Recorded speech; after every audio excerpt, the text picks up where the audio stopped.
I loved season 1 of Legends of Tomorrow, so keep that in mind when I say this. Episode 1 of season 2 was leaps and bounds better than season 1. Rip seems so exasperated in this episode, which he's always kind of exasperated, that's part of his charm and character, but it seemed much more intense in this episode. I loved when Stein and Jackson merged, and his bloody hell, and then the look he gave Ray when he was in his Adam costume. He's like a babysitter for out-of-control children that have dangerous weapons and powers. Pick a different comparison.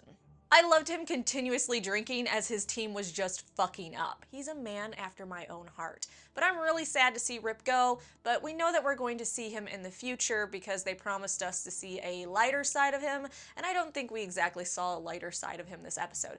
Maybe a teeny bit, but not what they promised us. And what I'm secretly hoping is Rip is actually trying to find Barry Allen and just bitch slap him around and tell him, no, no, no, Barry Allen. Stop fucking with the timeline. I am curious to see how well they work together without him forcing them to do so. Rip tried to keep them from dicking around with the timeline as much as possible and trying to right things. Without him, Dr. Haywood is going to have to step into the role of slapping their hands and say no. I'm sure Stein will help as well. Also, we saw this episode how certain characters are bonding, but we also saw tensions start to seep in, and I'm really curious how the team is going to hold itself together without Rip there. It's not like they weren't fighting even when he was there, but he was the one that kind of focused them in and helped bring them back together when they'd have their little spats. Of all the possible tension we could see between characters, I really hope we don't go back to Jackson and Stein fighting again. Season 1 was a lot about their character progression and learning to work together and understand each other's point of view, so I feel like if we go back to them not being able to work together, you're really going backwards with their character progression, and I don't want to see that. Of course, there are going to be some arguments. There's a huge age gap among other differences between the two of them, and they merge together. So there's going to be tensions. I just don't want to see it on the same level as we saw in season 1. I don't think we need to go back there. They can have little tiffs, though, every once in a while. We also saw some Ray and Sarah tension, though mostly Sarah. Poor Ray, he's everyone's punching bag. He hardly starts shit with anyone, and people are constantly slapping him around. He just wants to do good. He's the paladin of the campaign that nobody likes. Nobody likes the paladin, or at least paladin in 2nd edition Dungeons & Dragons, and a little bit in Pathfinder before they tweak some things. But my statement stands. Nobody likes the paladin because it's the do-gooder that always wants to do the right thing, and everyone else is like, oh my god, will you stop? Except for me. I was always the paladin in campaigns. So, I got your back, Ray. I understand you. I think Sarah is going to be causing a lot more tension this season as she tries to take out Damien at the expense of their other missions. I have to believe we're being set up for that to be an issue this season.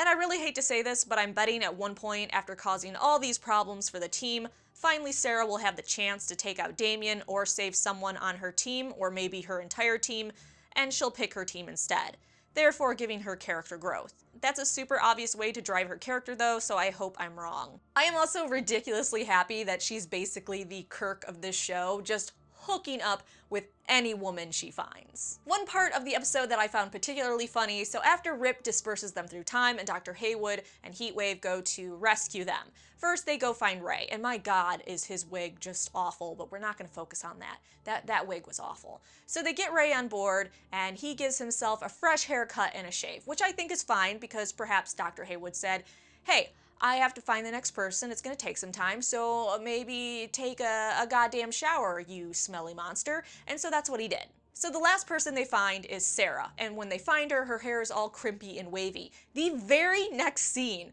her hair is blown out and straightened, and then she asks about Rip, which leads me to believe she got on the ship, decided to instantly go make herself look fucking fabulous, and then was concerned about Rip. Which means she has the right priorities. Cause seriously, if you're gonna save the world, you might as well look fabulous as fuck while doing it.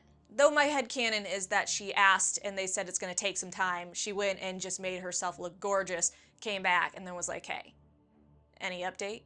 My only complaint for this episode, unless I complained before, I don't remember anymore, but my only complaint that I'm going to say that I've made this review is the whole scientist thug gag that they've been having go on for a really long time. So you have a smarter person or a scientist who knows that they have to talk to another smarter person or scientist, and they're like, hey, I can take care of this, I'm a scientist, we're gonna be able to communicate. And every single time it feels like it blows up in their face, and then the thuggish or less intelligent person has to come in and rescue them. And it's just getting a bit old, and I get what they're trying to say, the difference between wisdom and intelligence, but I just want to see the smarter people or scientists be able to converse with other smart people or scientists, and it not just be like, oh no, now I need the jocks to come in. And I'm not just saying that because I'm a scientist and I'm jelly, but I am saying that we're way better than how they're representing us. The Justice Society of America was exciting, but I'm actually more interested in seeing the Legion of Doom this season. Thawne is such an asshole,